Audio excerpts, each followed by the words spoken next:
Hi, everyone. My name is Moira Forbes, and welcome to The Takeaway. I'm so excited for today's guest, Bozoma St. John, who oversees global marketing at the streaming giant Netflix. But she's also someone who's had one of the most illustrious careers in her fields, having led marketing for top brands from Pepsi to Apple, Endeavor, and Uber before joining Netflix last June. She's built a really extraordinary career, which you'll hear about, that sits at the intersection of culture, celebrity, and technology. And she's definitely no stranger to being the first and doing it her own way. Welcome. Thanks so much for joining us. Thank you so much, Moira. I appreciate it. I'm glad to be here. I'm glad you are here. So, the focus of the takeaway is really distilling life experiences of top leaders in terms of what it means for all of us, and tangible takeaways in our own lives. And today, I really want to drill down with you on some of the lessons you've learned on things that have been hallmark to your career, staying true to yourself, finding your own success, strengths that we can harness from setbacks, and insights around how to navigate difficult times and use those ultimately to fuel your growth. So I want to start off because one of the things I found so extraordinary when I was thinking about your career is when I looked at the past 4 jobs or so that you've had, those are jobs that no one else had before you. They were created for you. And you're also someone who said that you don't necessarily have a career plan. Can you help walk through sort of how that's been so integral to your success and how you planned out or not planned out such an extraordinary career? Yeah, thank you. I think it's one of those things that probably mostly baffles people, right? Because you would think that being ambitious, which I am, I make no apology for that, would mean that I have an aggressive plan, how to make it to the top and how to stay there, or how to get to the most illustrious, jobs that I can. And so I think it surprises people when they hear that I don't have a plan. And I'm not faking that. Part of the reason that I have chosen to do away with the 5-year and 10-year plans is I learned it pretty early on, that I just wasn't exactly sure how this was going to pan out. Right. Early on in my career, I looked around. I was a assistant account executive at advertising agencies. I was, assistant brand manager at brand companies. And I would look around and realize that the folks at the top look nothing like me. Not only just I'm not just talking physically, racially, ethnically. No, not that. Even though that definitely applied, but also weren't anything like me in personality. There just weren't any. It was like one type of person. And I thought, well, there's no way that I'm going to make it there using the same plan that they used. Because I listened to everybody, right? I went to the panel discussions and the workshops on, how to make it. There was lots of advice on how to do it. But as I looked at what the end goal was, I was like, none of these folks are like me though. So if I use the plan that they used, I'm probably going to fail at it because the plan wasn't designed for me. The plan was designed for that guy. And so how could I ever win using the plan that was made for him? It wasn't going to be possible. It just didn't make any logical sense. And so as I thought about it, I was like, well, since there is no plan, I'm going to have to devise my own. And since I couldn't read the future, I was like, well, I'm going to have to wing it. I'm going to have to stay open. So that is really what happened. It's like looking back, of course, I can see the pattern. I can see why this led to that.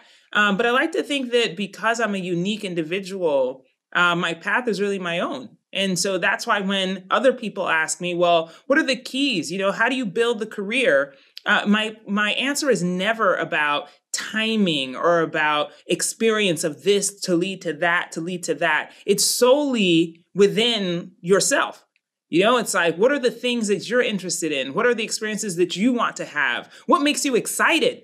That's really what's been the cornerstone of mine, or the takeaway, has been that I am excited about the next thing I'm doing. I'm not trying to check something off the list.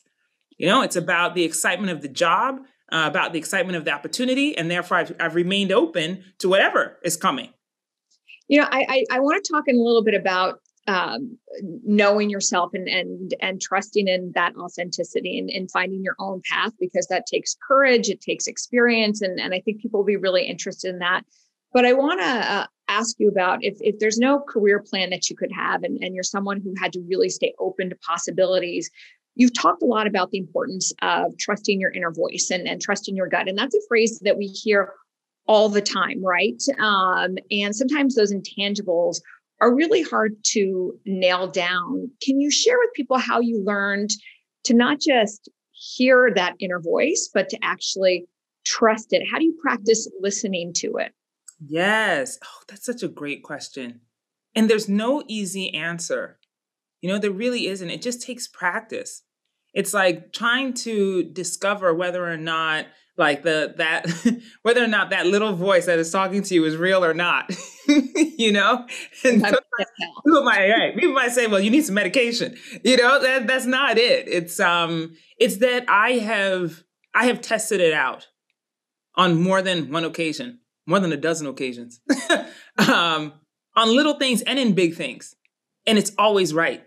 I've only ever failed when I didn't listen to myself, when I sought outside counsel. And the truth of the matter is that, look, the people who give me counsel, they care for me, right? They want the best for me, for sure. But they haven't lived my life. And they have no idea what my path is. I think that was the unlock. I was like, nobody actually knows what in the hell's going on. I'm the one who knows. Like, I'm in these shoes. I know my experiences. I know how I feel when I'm in a particular situation. And so there's actually no better counsel than myself. Now, it doesn't mean that I don't have a tribe of people that I bounce ideas off of or, talk to about tough situations. But I mean, to be very clear and very honest, like every time I've had to make a tough call about something, about a job, about a relationship, about anything, I am the only one I listen to. Which I think, it takes a lot of self-awareness and I think experience, right, over time to realize how powerful that voice is.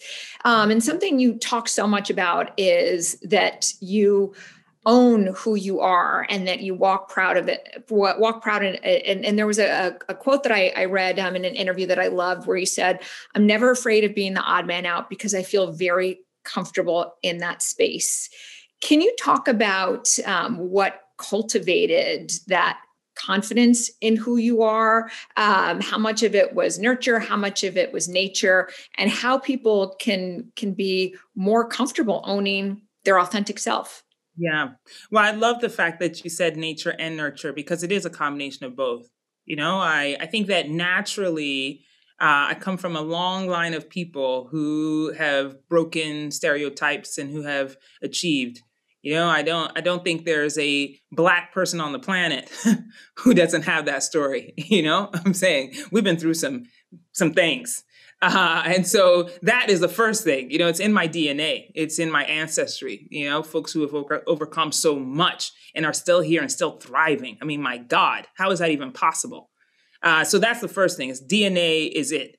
Then the nurture, my parents moved around quite a bit when I was a kid. And I had to be, the new kid at school all of the time. I moved, I think like 6 times before I was 12.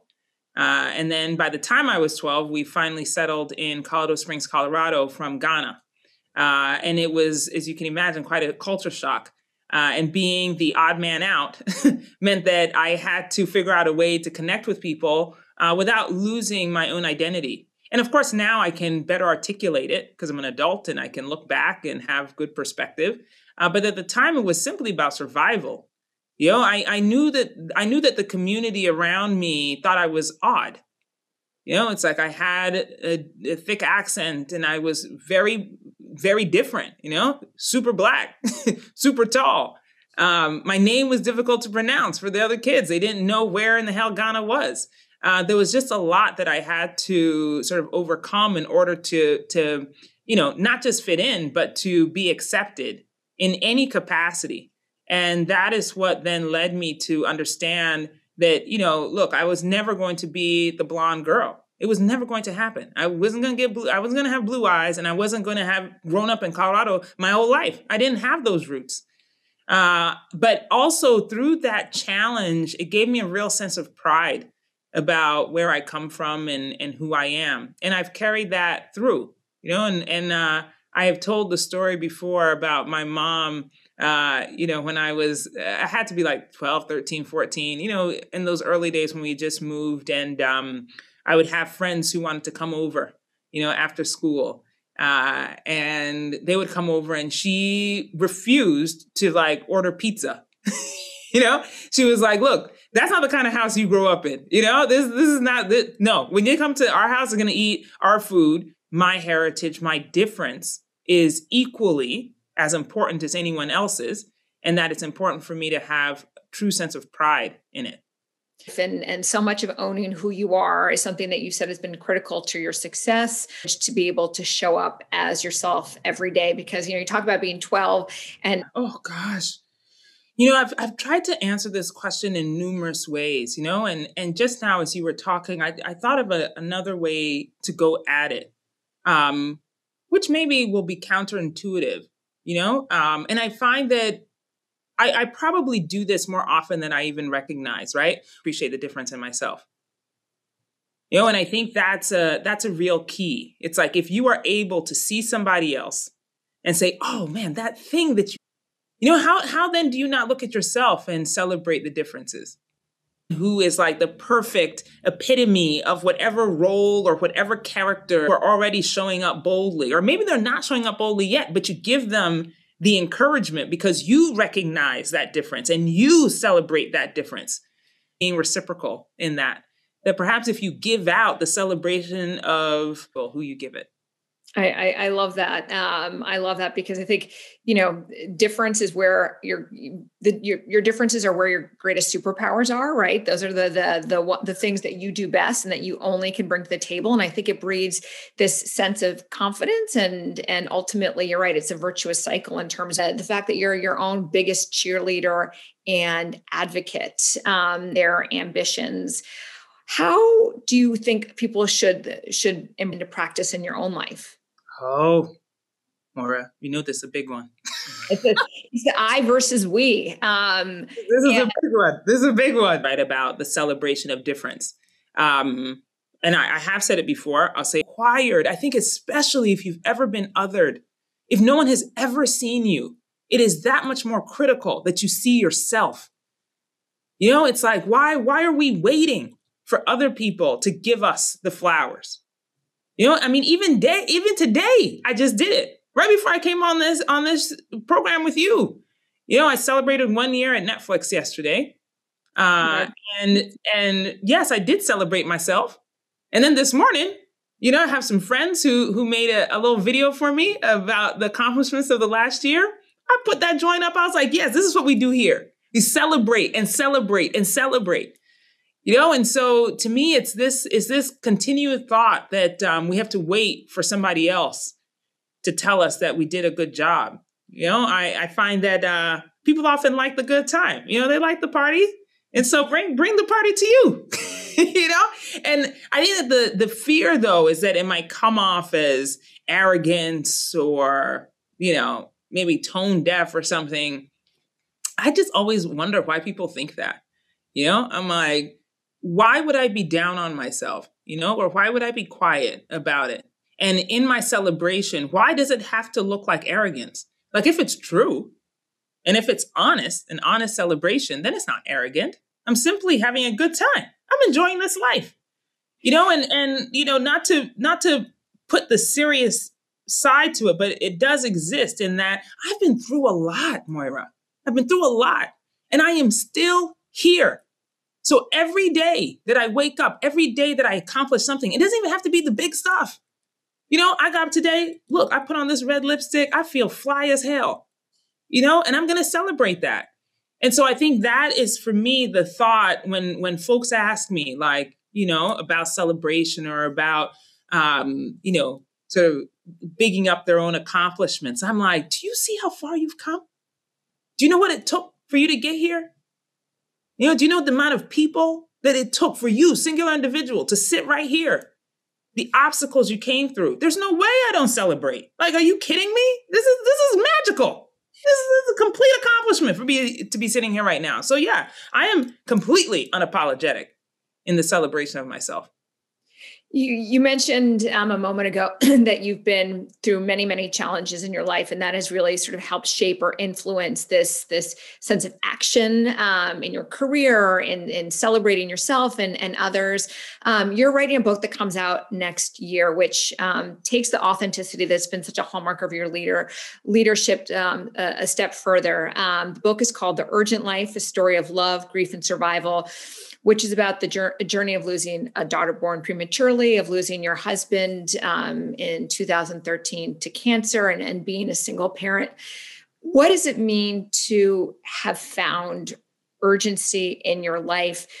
And how can people think about that as being so central in terms of facing these devastating setbacks and curveballs, which are an inevitable part of life? Gosh. Look, I'll be totally honest. I wish I hadn't had to have gone through those very painful experiences, traumatic situations before learning this lesson. I wish it wasn't born of that, but it is. It's the reality of my life and it's the reality of my experience. It is also why I'm so joyful, and that, I've been through a lot. There's been so many personal traumas and professional traumas too. We talk about that a little bit. And I do find that now, because having been through, these terrible experiences, and especially I think my husband's death is what really propelled my sense of urgency, because it was only 6 months between his diagnosis and his death.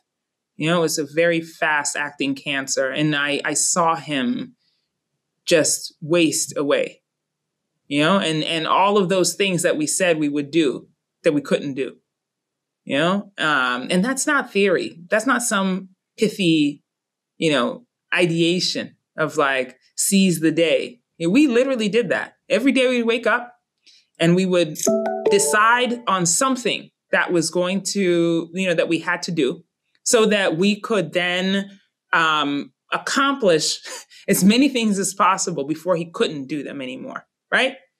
And after he died, I kept that rhythm because I recognized the truth in it, And so urgency for me is not about speed. It's not about getting something done as quickly as possible. Although there is a race against time, my urgency is in the depth, the intention of what I'm trying to accomplish. So I don't want to waste any of it. I want to make sure that I get everything that I can out of this life. And one day, when it's my turn, that I'll be able to sit there and be joyful about what I was able to accomplish, what I was able to experience. And so my prayer, through my book is to talk about how we can all do that, without getting bogged down by the grief that comes with the traumas in our lives. You don't have to have lost a child or lost a husband. There's a lot of other kind of loss that happens in our lives that ties us down, weighs us down, makes us believe that there's no sense in like going forward, lies to us about our potential. Gives us fear that can be so crippling because you're afraid to do the next thing. Because you're like, what if this thing happens again? Or what if this other disaster happens to me? And how do we break free of that? Well, it's about the urgency, knowing that you must, get up right now. Go do the thing that you want to do. Don't wait till retirement. Don't wait till next year. Don't wait till next week. Go do it. It's like set it in motion right now. And I feel like we will all feel so much richer in life if you actually do the thing that you really want to do and not put it off, not for anybody, not for any situation, and not for any excuses. You just get up and go do the thing.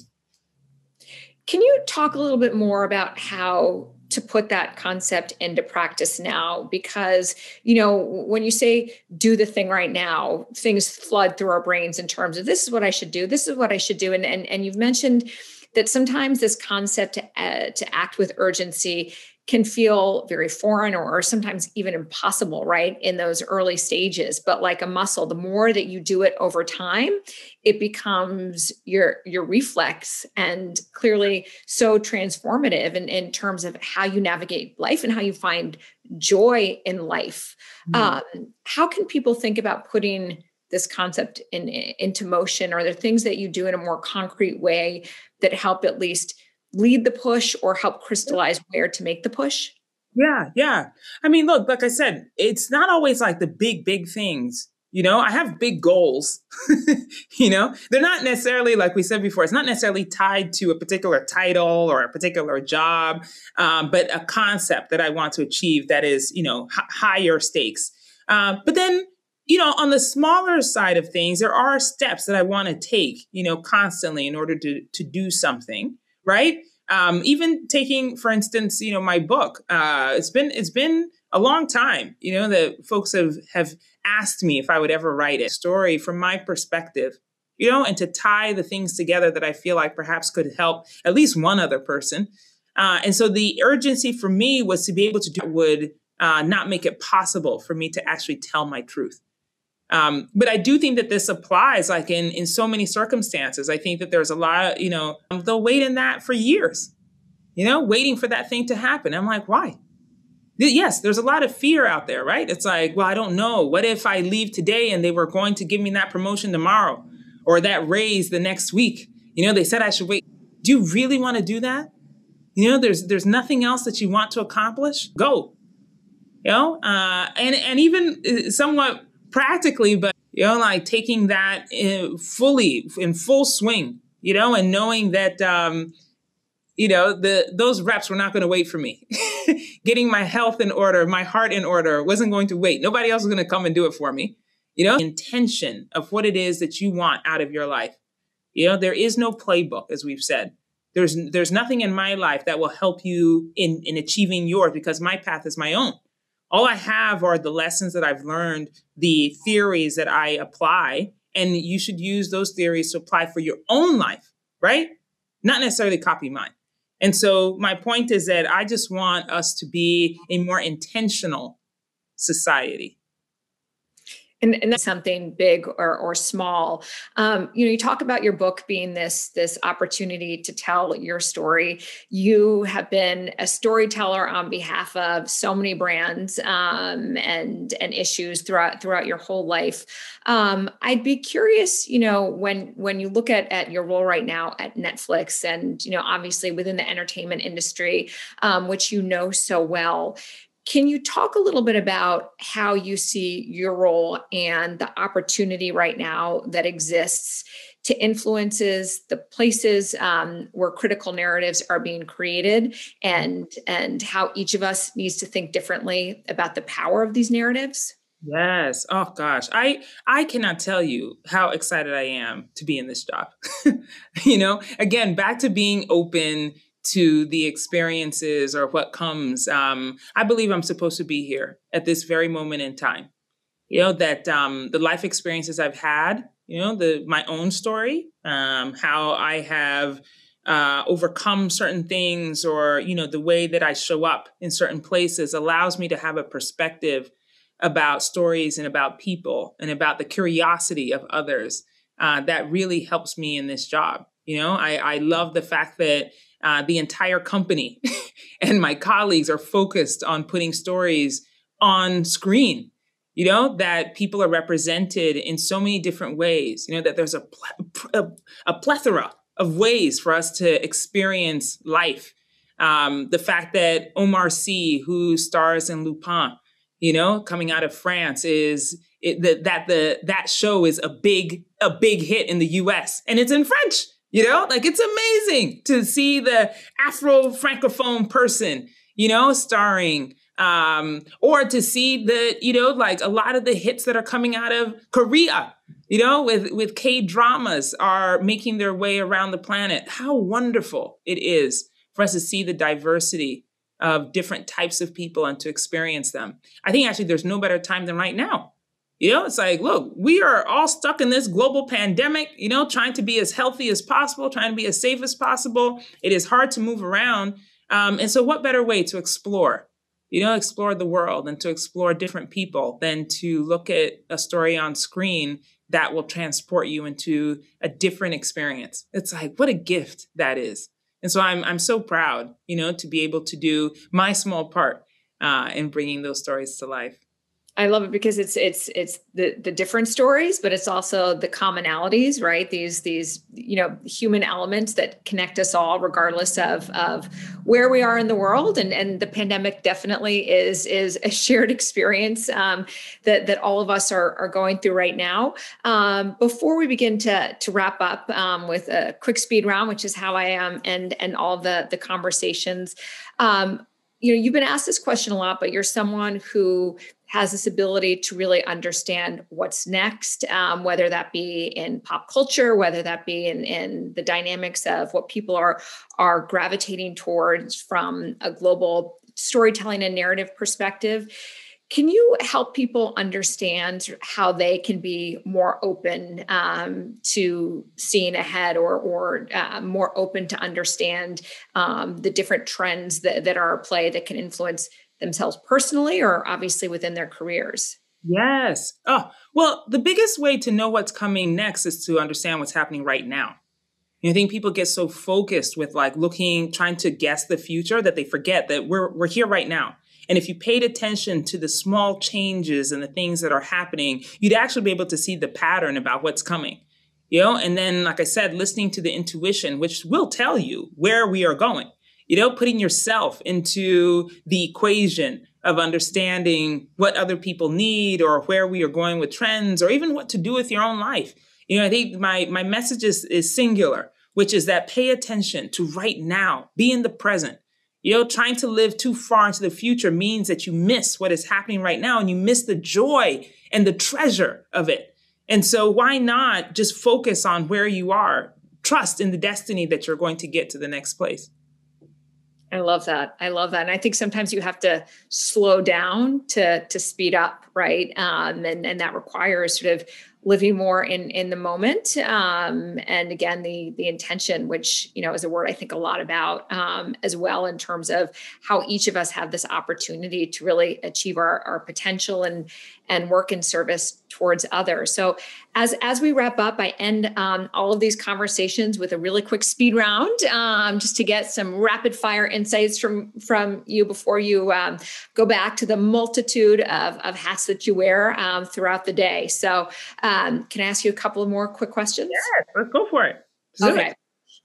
One thing I read, which I love, by the way, is that you sleep 8 hours a day. I feel like that's a great message to share. But in that vein, what do you do in the first 60 minutes of your morning that you feel like is really important to set yourself up for the day? I pray. Yeah. Open my eyes and pray. Even before I sit up, just open my eyes and back to the intention, set the intention for the day, ask for help, pray for guidance, ask for grace. Yeah, that's usually what I do right before I wake up or right before I get up. Is there one word or phrase that if you could, you would banish from our vernacular or our vocabulary? Oh, man. It would be, I don't understand.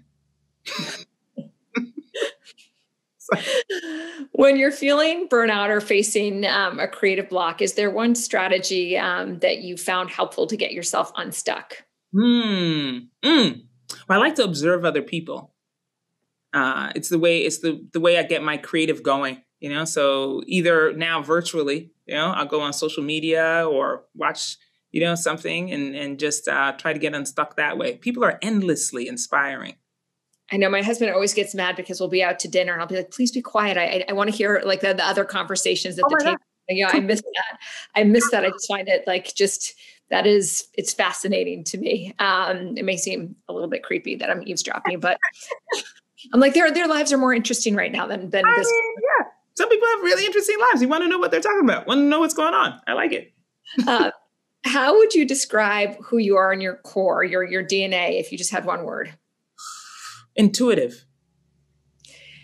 At the start of your career, is there one piece of advice that you wish someone had given you or that you had known? Gosh. I wish I'd known that I was right. Oh, I love that. What did you learn from your worst boss? You don't have to name names, but what was the most invaluable lesson you learned from that person? Yeah. I've shared this before, but I was told not to wear red lipstick or paint my nails because it would make me appear too bold.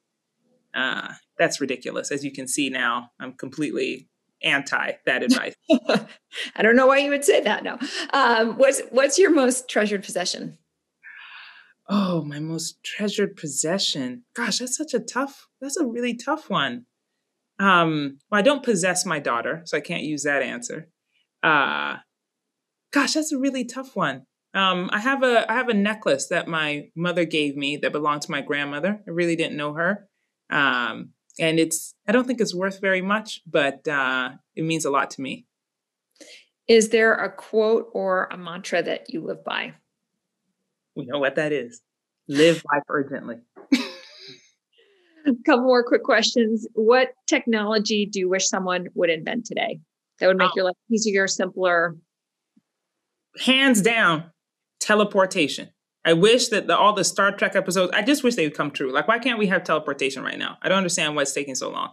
I know, right? I'm like, seriously, I feel like maybe our kids will get it. I still want the Jetsons technology where you go through in the morning and it gets you dressed, like that conveyor belt. That's definitely on my list.